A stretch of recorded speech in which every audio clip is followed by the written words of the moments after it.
Hey, it's Allison Steinberg, your host, and I'm here just to welcome you to Estheticians in Business, the podcast. Hey, welcome to Estheticians in Business, the podcast. I am so excited you're here because you already know we're going to get into good stuff in this podcast, okay? This week, we're actually going to be breaking down what a $5,000 month looks like. And honestly, you may be like, Allison, I hit $5,000 regularly. And so many of my students do. I think that's wonderful. That's beautiful. Get it, girlfriend, right? But what we're going to talk about is totally applicable to anybody wanting to hit absolutely any number, totally any number, okay? So even if you're like, I want to hit $10,000 a month, $30,000 months, whatever, we're going to talk about the math that you can do to be able to hit those numbers. Okay. So stay with me. It's going to be fun. It's going to be a blast. We're going to get through. It's going to be a lot of fun. Okay. Before we hop into that, I do want to tell you guys. So if you are a student, you're listening to this, go check out the course, the Estheticians in Business Marketing course. It is part of your bundle. Go check that out. I updated the Facebook group, the Facebook section of it, and it's a lot more in depth. I have so many new things in there. So check that out. And then also, I've added in slowly but surely how to audit your own website. And I don't know why I never put that in there before, but somebody asked me, she's like, can you put that in there? And I was like, yeah, absolutely. So I did that because I definitely feel like auditing on a website is a huge part of marketing. You have to know how to actually you know, understand what's going on your website. Otherwise, your website could just be flailing around. And honestly, I've been reading this book right now. It's called like Branding Storybook. Let me look it up real quick. Okay. So you didn't know, but there was a pause. I went and looked it up. It's called Building a Story Brand 2.0 by Donald Miller. And because sometimes I feel like I even struggle with like the words to use when I talk to you guys because even for me, it can be really hard to not go all businessy. It's really hard for me to make sure that I use verbiage that makes sense because otherwise I can totally go on this other tangent of like vocabulary that a lot of people don't understand. And so this is all about like telling a story and la di da di da.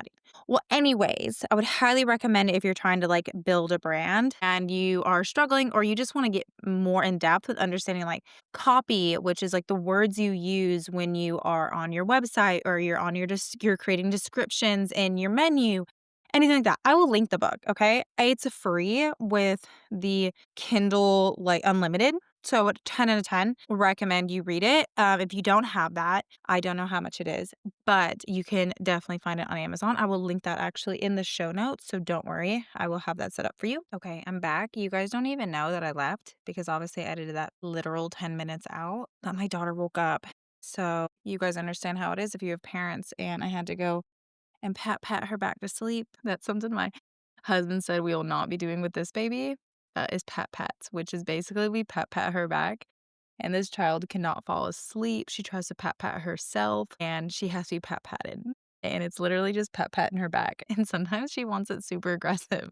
And I'm like slapping her and she's like, pat, mommy. And I'm like, I am, dog, I am. But anyways, I know I probably just skipped around because now I've lost track. But we are going to obviously be talking about, I told you that $5,000. We're going to be really feel like I want you guys to know that I feel like there are certain benchmarks that solo estheticians want to hit. And typically what I see, it's that $5,000 benchmark, that $10,000 benchmark, and then we start looking at like 25,000, 50,000, and then $100,000, right? And whether that is a month or a year, whatever that is, but everyone loves to go for that six-figure year. And the first step to that is hitting a certain number in a month, which let's first start off with hitting $5,000. Now, like I said at the beginning, if you are somebody who's like, I'm already hitting $5,000, I'm actually reaching for like $11,000 in a month or $20,000 in a month, you can still use the same process to do that. Okay. So when I first started as a solo, I honestly thought that hitting $5,000 a month, $8,000 a month. I thought that meant like I had to work extra hard, stay super late, say yes to everyone. And honestly, it turns out it really was all about the math. Once I truly realized exactly how many clients I needed each week and what I needed them to spend, truly everything changed. I mean, I'm talking about not only like what you charge, but when you're able to identify like what your average cost or average worth per client is. So, for instance, if you have a client come in, how much does she spend? Say she spends $300. Okay. And then you have another client come in and they spend $50. You have another client come in and they spend $150. And that is where you can decide, like, okay, what is actually the average cost or the average worth of my clients? Meaning, not one client is worth more than the other. It just kind of evens out. It's almost like when someone tips you, 30% and somebody else tips you $5 and somebody else tips you nothing and then somebody else tips you $20. It kind of all evens out to an average number. So we're basically going to be reverse engineering your goals versus just kind of hoping it happens, because I was definitely in that position where I was really just hoping that things were happening. I was like, "Oh, okay, I hit $7,000. Yay, now let's go for 10,000." But I never had like a game plan for it until I really started breaking down some numbers. And the only reason I came up with breaking down numbers, it truly wasn't because I like saw something. It was because whenever I was in my job prior, I've always been in the beauty industry really, other than when I was in the military, right? But whenever I was in the like this job beforehand, we had to identify like how many people we had to see to hit a certain number. So we knew that if we saw 5 people, that on average, 1 out of those 5 people would purchase. So we knew that if we wanted to hit a certain number of people purchasing, we had to be in front of a certain amount of people. And so I kind of use that same concept. So why is $5,000 a benchmark? So $5,000 isn't necessarily random because depending on where you live and where you are working, $5,000 is the average esthetician overhead. So that's like your rent, supplies, back bar insurance. It also covers personal bills and take home income. For many solo estheticians, $5,000 means you can kind of breathe financially without feeling like you're constantly scrambling. Now, obviously, $5,000, once you break down, say you have $1,000 in overhead, and then you put $1,000 away for, personal bills or whatever, you only have a little bit left. You only have like $3,000 left to like live. So you may be like, oh, that's plenty. Some people, that's not plenty. You need to do more. What we're going to do is we're actually going to break down that number. And if you have your phone, unless you're driving, right? I would definitely recommend putting this formula into your notes in your phone, or if you have like pen and paper or something, just so you can have this formula. So basically, the formula goes income goal. So, whatever your income goal is, say it's $5,000, divided by your average service price.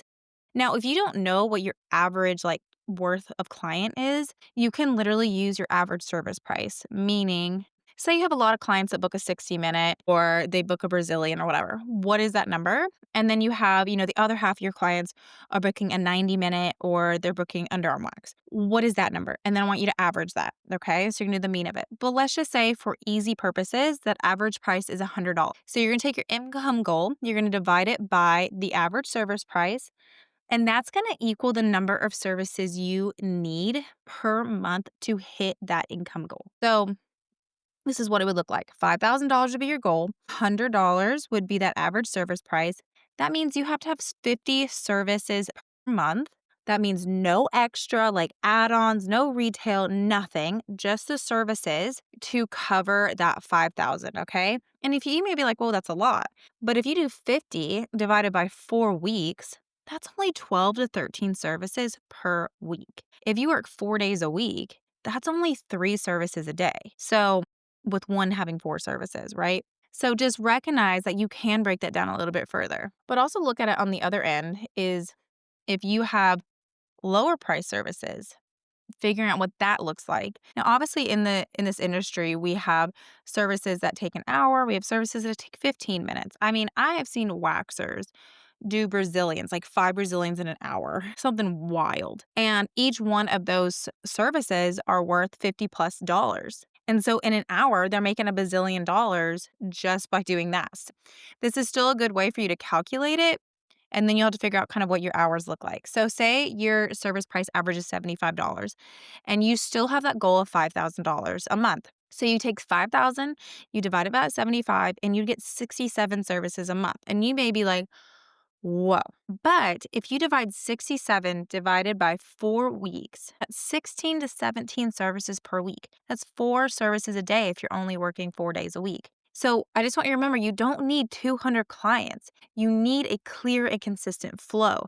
And this is where I always talk about retention. I mean, guys, I've been like spewing retention lately, but like it's really, really, really important for you to retain so you don't have to constantly fight for your clients. Now let's talk about maybe a high ticket esthetician. I saw an esthetician the other day who works in Beverly Hills, and she was wanting to bump her prices up to $250, $300 for a 60-minute service. And where I was a solo esthetician, $100 to $150 for a 60-minute service was like kind of a big deal. So, like, kudos to her, but you have to remember that everybody lives in different places. Smaller towns versus bigger towns versus who lives near you is kind of a big thing. So, say you're a high ticket esthetician, meaning $150 plus average, whatever it is, right? And honestly, some of us are doing like med spa stuff where you are having like massive numbers and you're doing awesome for services and hours. So this may look very different for you. But say you have $150 average per ticket, just so you guys can kind of see what that looks like. That'd be $5,000 divided by 150. That's only 34 services a month. Okay. That's way fewer clients. That's literally could be less than 8 clients per week. So you have to remember what that looks like. And the same thing if you are like a lower ticket esthetician. I mean, if you're somebody who lives in a small town and you are having $60 services, that's 84 services a month. And you may be like, oh my gosh. But here's the thing, when you have somebody who's like a higher ticket, you can spend more time with that client. It doesn't feel like a fast turnover versus if you have to have 84 services in a month, that's more clients, but it's a faster turnover and it's way more physical demand. So neither of those are really wrong, but the business model needs to be understood because each of them feel very different. You need to know which one fits your energy, your schedule, and your goals, but also where you are. There are a lot of people that are like, oh, well, I'm a brand new solo esthetician. I'm a brand new whatever, and I can't be charging this, this, and this. Girl, I want you, or boy, I want you to know that you are the expert. Do these people know that you just graduated school? No. Do you know what you're talking about? I pray you do. If you don't, then figure it out. But if you do, charge for it, right? Obviously, we're not going to go astronomical, but like if you are able to charge for it, flip and charge for it. Okay. How we can make that $5,000 number sound so much easier. This also can include a $10,000 number, $80,000 number. Literally, what could you do to make these numbers way more attainable? So, for instance, if you have 80% of your clients rebook, that means you need fewer new clients. Fewer new clients means that you don't have to spend so much time hunting these people down because maybe you built an experience that people want to come back to.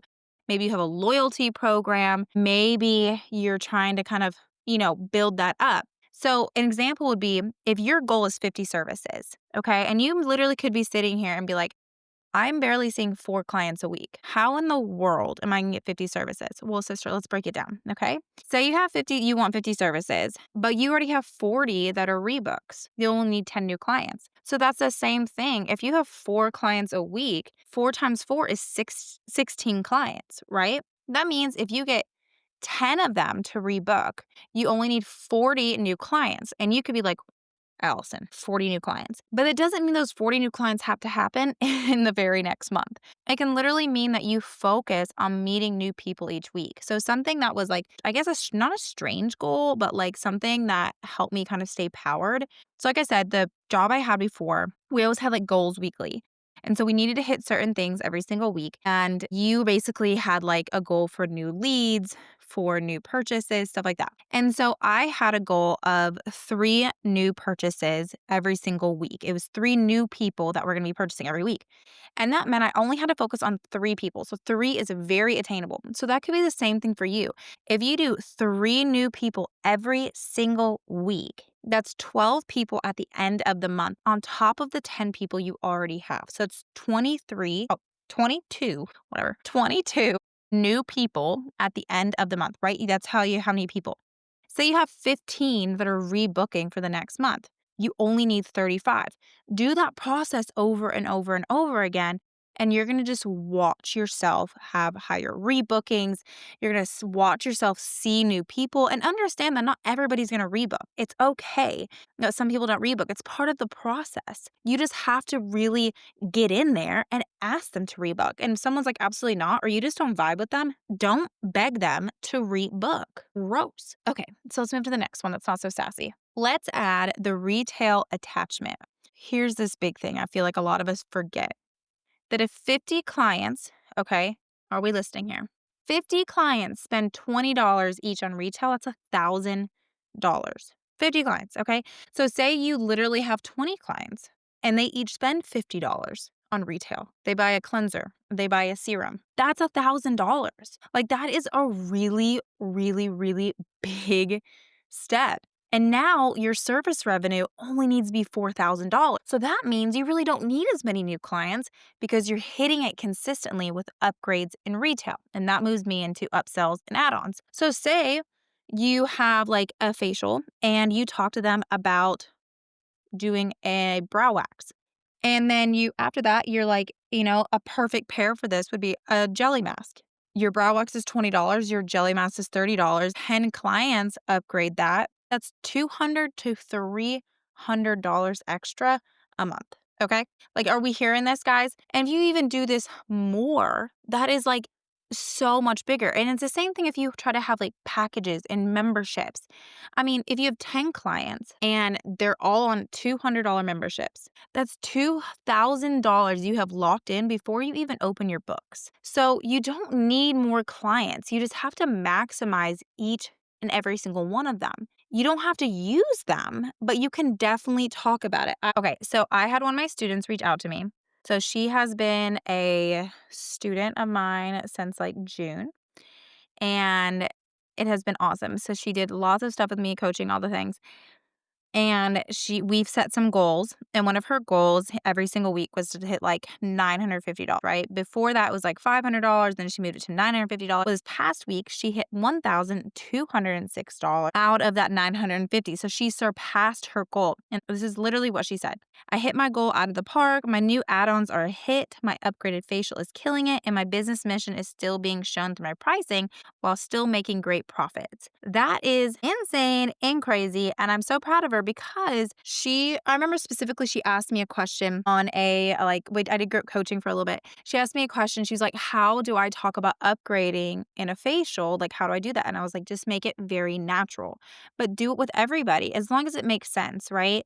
So I remember I would have clients that would come in and it didn't really look like they need anything. They really just need a basic facial.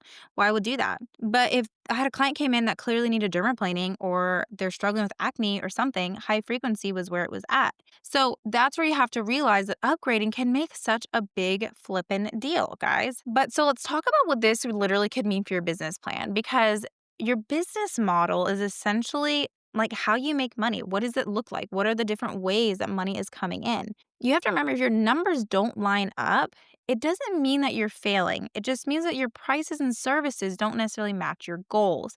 And this is why it's so important to understand your goals and to understand which direction you want to go in with your business so you don't feel like you're like all over the place, okay? $5,000 is a math problem. It's not a hustle problem, meaning that it's mathematical. It's not magical. I had a mentor tell me this one time, and I was just like, what? And she was like, everything you do in business is mathematical. You need to see a certain amount of people. You need to get a certain amount of attention. You need to upgrade a certain amount, sell a certain amount. It's all about math. So if you have to sell $1,000 in product, how many people do you need to see on average to get that number? And that's when I started really figuring it out. Okay.